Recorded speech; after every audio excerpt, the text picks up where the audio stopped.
تمہید۔ عام طور پر سود کے متعلق اسلامی قانون کے احکام کو سمجھنے میں جو غلطی واقع ہو رہی ہے، اس کی اصلی وجہ یہ ہے کہ اس زمانے میں وہ معاشی نظام جس کو اسلام نے قائم کیا تھا درہم برہم ہو چکا ہے۔ اس کے اصول و نظریات بھی دلوں سے محو ہو گئے ہیں اور ہمارے گرد و پیش کی دنیا پر ایک ایسا نظام پوری طرح حاوی ہو گیا ہے جس کی بنیاد سرمایہ داری کے اصولوں پر رکھی گئی ہے۔ یہ سرمایہ دارانہ نظم معیشت نہ صرف عملاً ہم پر محیط ہے بلکہ ہمارے دل و دماغ پر بھی اسی کے اصول و نظریات چھا گئے ہیں۔ اس لیے جب کسی معاشی مسئلہ پر ہم نظر ڈالتے ہیں تو ہمارا نقطۂ نظر وہی ہوتا ہے جو سرمایہ داری کا نقطۂ نظر ہے۔ ہماری بحث و تحقیق کی ابتدا ہی اس طرح ہوتی ہے کہ ہم پہلے معاشیات سے سرمایہ دارانہ نظریات اور اصولوں کو مان لیتے ہیں اور اس کے بعد کسی معاشی طریقے کے جواز و عدم جواز پر گفتگو کرتے ہیں۔ لیکن اگر تھوڑی سی سمجھ سے کام لیا جائے تو یہ بات مخفی نہیں رہ سکتی کہ تحقیق کا یہ طریقہ اصلاً غلط ہے۔ اسلام کا نظم معیشت اپنے نظریہ اور اپنے اصول میں سرمایہ داری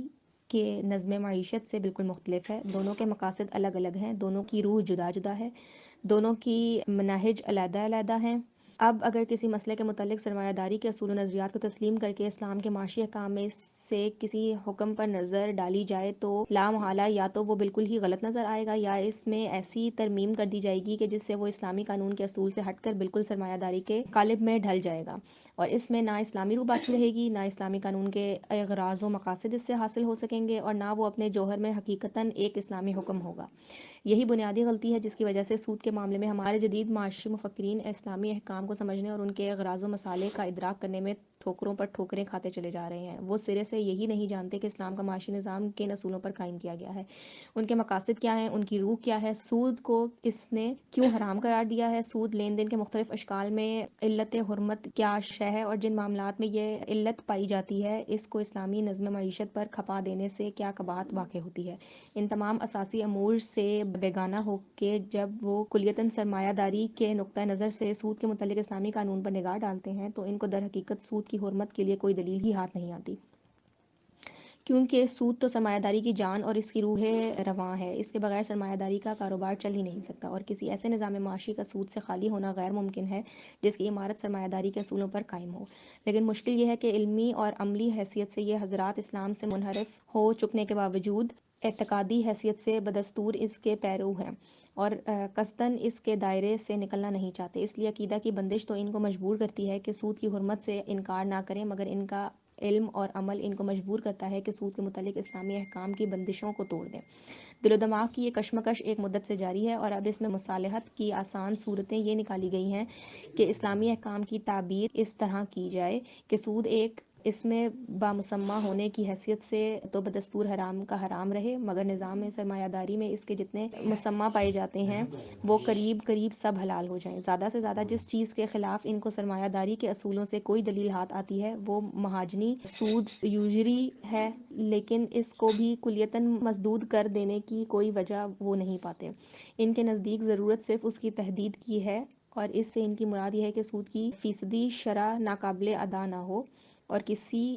حال میں سود در سود اضافاً مضاعفتاً تک نوبت نہ پہنچے۔ یہ ایک دھوکہ ہے جس میں یہ حضرات بغیر سمجھے بوجھتے مبتلا ہو گئے ہیں۔ بیک وقت دو مخالف سمتوں میں سفر کرنے والی کشتیوں میں سوار ہونا کسی مرد عاقل کا کام نہیں ہو سکتا۔ اگر بے خبری کی وجہ سے اس نے ایسا کیا بھی ہو تو ہوش مندی کا تقاضا یہ ہے کہ جوں ہی اس کو اپنی غلطی پر تنبتہ ہو وہ اپنے لیے دونوں کشتیوں میں سے ایک کو پسند کر کے دوسری کشتی سے فوراً پاؤں کھینچ لے۔ سود کے حلال و حرام ہونے کی بحث اور اس کے حدود کی تعین تو بعد کی چیز ہے۔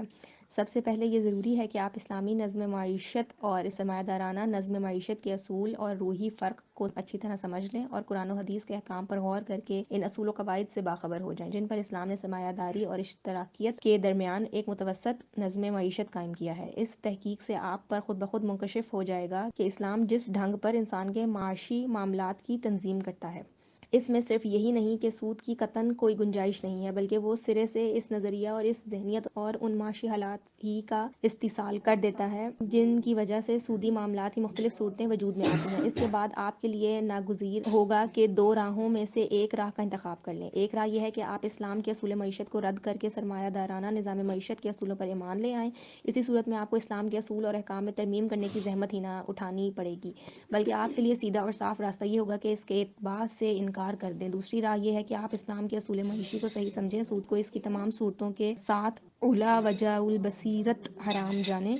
مگر سرمایہ دارانہ نظام معیشت میں گر جانے کے باعث اپنے آپ کو اس حرام چیز سے محفوظ رکھنے میں قاصر پائیں۔ اسی صورت میں آپ کو سود کھانا اور کھلانا چاہیں تو کھائیے اور کھلائیے، کیونکہ ہر گناہ کرنے کا آپ کو اختیار حاصل ہے، مگر ایک مسلمان ہونے کی حیثیت سے یہ جرأت آپ کبھی نہیں کر سکتے کہ سود کو حلال کر کے کھائیں یا کھلائیں، اور اپنے ضمیر پر سے اپنی عقل حرام کے بار کو ہلکا کرنے کے لیے ایک چیز کو پاک کرنے کی کوشش کریں جس کو خدا اور اس کے رسول صلی اللہ علیہ وسلم نے ناپاک قرار دیا ہے۔ ایک شخص حق رکھتا ہے کہ اعلانیہ اسلام کے قانون کو رد کر کے کسی دوسرے قانون کی پیروی اختیار کر لے، اور بدرجہ آخر یہ حق بھی اس کو حاصل ہے کہ اسلامی قانون کے اقتدار کو تسلیم کرتے ہوئے اس کے ماتحت ایک گناہ گار بندہ بن کر رہنا پسند کرے یا نامساعد حالات میں مجبوراً ایسا بن جائے۔ لیکن کسی حال میں یہ حق تو کسی کو بھی نہیں پہنچتا کہ اسلامی قانون کو جس غیر اسلامی قانون سے چاہے بدل دے، اور پھر دعویٰ کرے کہ بدلا ہوا قانون ہی دراصل اسلام کا قانون ہے۔ اس تمہید کے بعد ان مباحث کو ذرا تفصیل کے ساتھ بیان کریں گے جن کی طرف اوپر اشارہ کیا گیا ہے۔